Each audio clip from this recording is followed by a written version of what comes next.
Check this out, huh? Edirol. Edirol.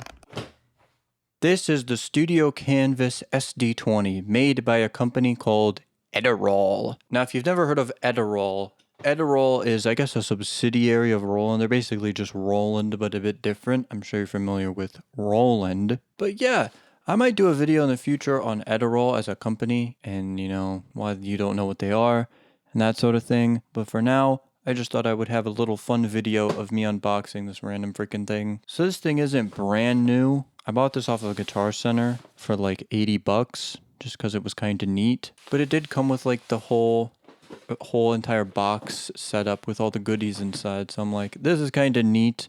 Let's just kind of see.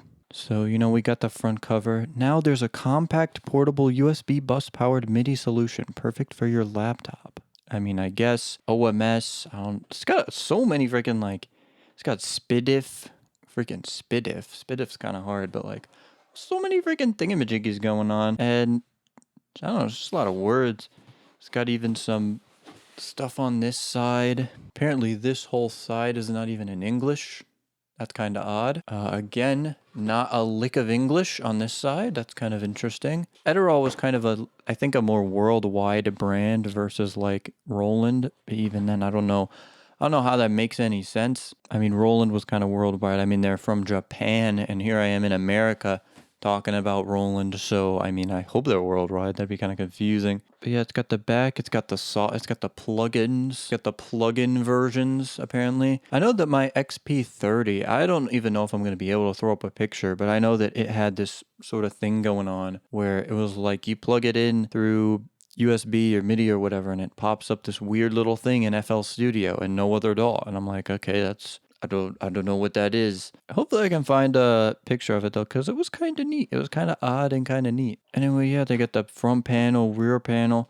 How about we just bust into this freaking thing? It's not like it's brand new or anything. All right, first thing we got, the manual. Edirol definitely not tricking anybody. I mean, immediately right there, it says Roland Corporation. I mean, regardless if you know, because this is literally the format of manual that Roland already uses for all their products anyway. So, I mean, they're really not tricking anybody here. I don't know what the point of tricking anybody would be or not. I don't really understand the point of Edirol as a whole. It just seems kind of weird. But so you got the little picture there.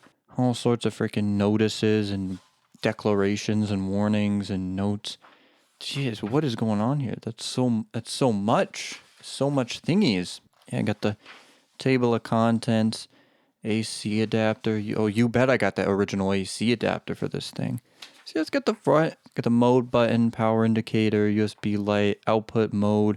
The modes are kind of cool. I think they have a page in here that just goes over the modes, and that'll be kind of cool. It's kind of cool how much I/O they have on the freaking back. Like they got SPDIF, they got freaking optical, MIDI, serial, USB. Input, freaking, they got everything. It's kind of crazy. But yeah, they got the vintage Mac going on. That's kind of fire. Yeah, they got the whole signal flow here. This actually is another Edirol MIDI keyboard, I believe. Yeah, you can't see, but it's so tiny. That speaker there says Edirol on it. Yeah, they got the AC adapter. All sorts of different plugs. That actually kind of looks like a USB-C. I don't know why. That's the MIDI, but if for some reason it looks like a USB-C, I'm like, what the heck kind of tech did they have back then? I mean, they had USB-B. So here we are on the modes page. This is actually what's kind of cool about the SD-20 is it uses 3 different types of modes. General MIDI 2, GS, and XG Lite. I'll throw it up on screen, but there's definitely another Roland sound canvas that uses all 3 of these, but for how cheap this one is, I mean, 89 bucks complete in the box. To get all 3 formats is really interesting. Actually, there's 3 modes as well. GS mode, I'm not surprised by. A lot of the sound canvases definitely had GS mode because it was, promoted by Roland Corporation. It says right there. But XG and XG Lite were Yamaha. And a bunch of I'll throw those up on screen as well. The MU modules, like the MU50 or whatever. Those use XG Lite and, not GS. So, maybe General MIDI, it just depends. But it's kind of cool having a Roland Edirol module that uses XG. Because it's like you have all these 3 standards in one box for 80 bucks. It's kind of pretty cool. But yeah, 64 voice polyphony.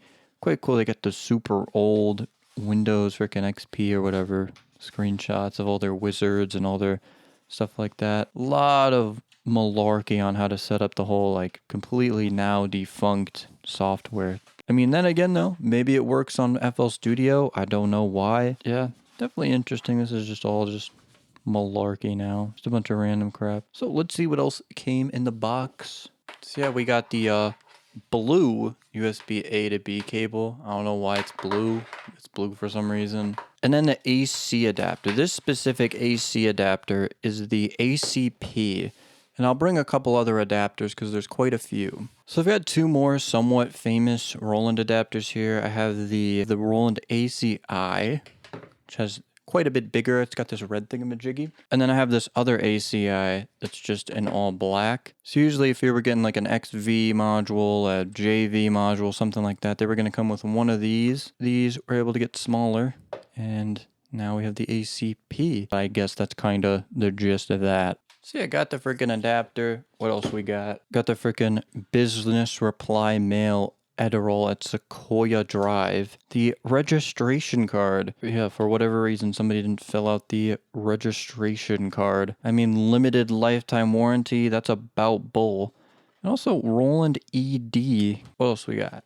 Got the drivers. This one's the Windows 7 driver. This one's the, no, actual just driver on a disk. I don't know, kind of neat. And then the big guy. So yeah, this is kind of what it looks like. It's very light. It's like very chuckable, very, very light and plasticky. But then again, look at that freaking I/O going on. That is a lot of inputs, a lot of outputs. It's very neat. All the instruments and stuff are listed on the top here. Front plate there with all the modes and stuff. You got the mode button. Very clicky, very neat. So yeah, I might do a quick little demo of this. I don't think I'm going to go too in depth because I don't really think there's much to go into depth with, but I might go over a few sounds. So yeah, let's see how this freaking thingy majiggy sounds.